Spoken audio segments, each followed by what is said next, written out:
Hi everybody, this is Bonnie from bonniescreativeplace.stampinup.net, and I am here with quick tips and tricks for Monday's video. And for today's video, I just wanted to show you that we've gotten the new magnetic platform. Mine is very well loved already. I've been using it a lot. And one thing I've noticed is that the magnet, because you have to cut on this side, this is the upper side and it's called plate 5, but I noticed that it kind of like gets warpy, and it is flexible, so I mean you can flex it back like that and get it so that it's not warpy. Another idea that I thought of is that running it through upside down without anything for a couple tries. My mat, I just got some new ones of these. Running it through upside down so that it will help with the cutting. So this seems to be working for me. I love it. I love that you cut right on this and it's self-healing. You will still see the marks, but it doesn't leave big gouges or anything in it that I see so far. I would maybe imagine after I don't know. I use this for everything for me. I use this to make all my classes on. I do everything with this. So for me, this is going to get a lot more wear and tear than maybe an average scrapbooker that just does it for them, or card maker that just uses it for themselves. So, you know, I use this at all my workshops and the whole 9 yards. So I will probably have to replace this more often maybe. I don't know. Right now I've done a lot of cards, a lot of classes with it. So I can't say, and it's still got a lot of where to go. So this was just one of my quick tips. So I'm going to show you. I'm just going to take it and I'll show you how it cuts too.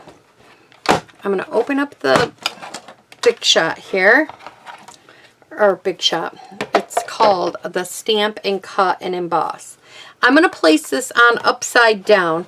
Well, let me get my other plate because it's not as warped. It's the newer one, or not new one, but, and I'm going to put this plate on top and I'm just going to run it through without anything on it.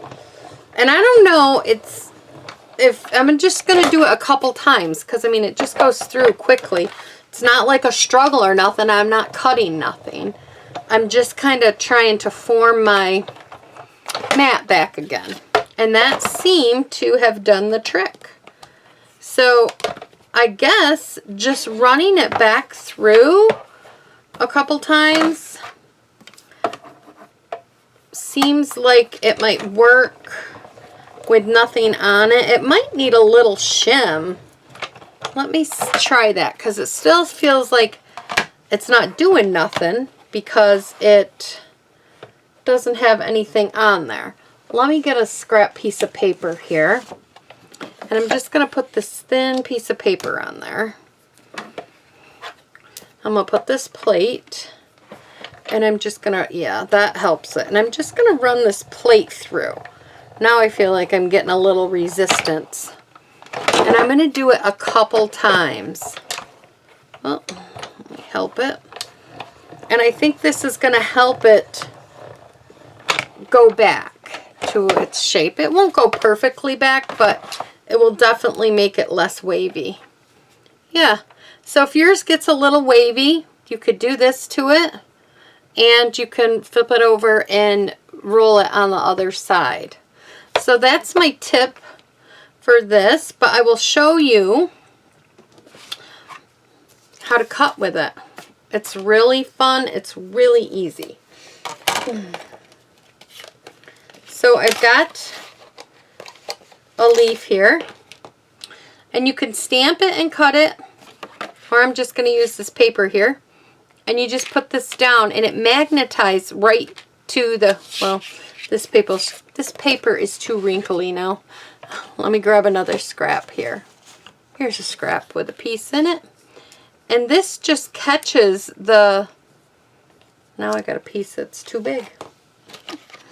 Oh, batting 1,000. then we'll just put that piece, and it catches it, and you can cut right on the magnetic platform and just cut right through. Now, I did notice that with some of the littler dies, after I've used it for a while, and I don't know if it's because of the warpness or whatever, but after I used it for a while, they, when you were lining up a die that was stamped, I noticed that sometimes it would shift on me. And I think it's because of the warpness on it.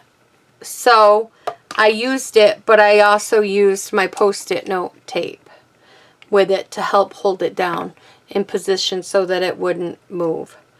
So we will see. But these are my tips that I'm giving you on how to use this if you have it. So I hope that helps anybody. And there's a little yellow square in the right hand side of this video. And if you could click on that square, that means you subscribe to my channel. And if you click the bell, that means that you will get notified when I upload any videos. And if you could hit the like, subscribe button, I would greatly appreciate that, because that helps support me. It brings more traffic to my channel, which lets me in return share more videos with you. So thanks for stopping by, everybody. Bye-bye.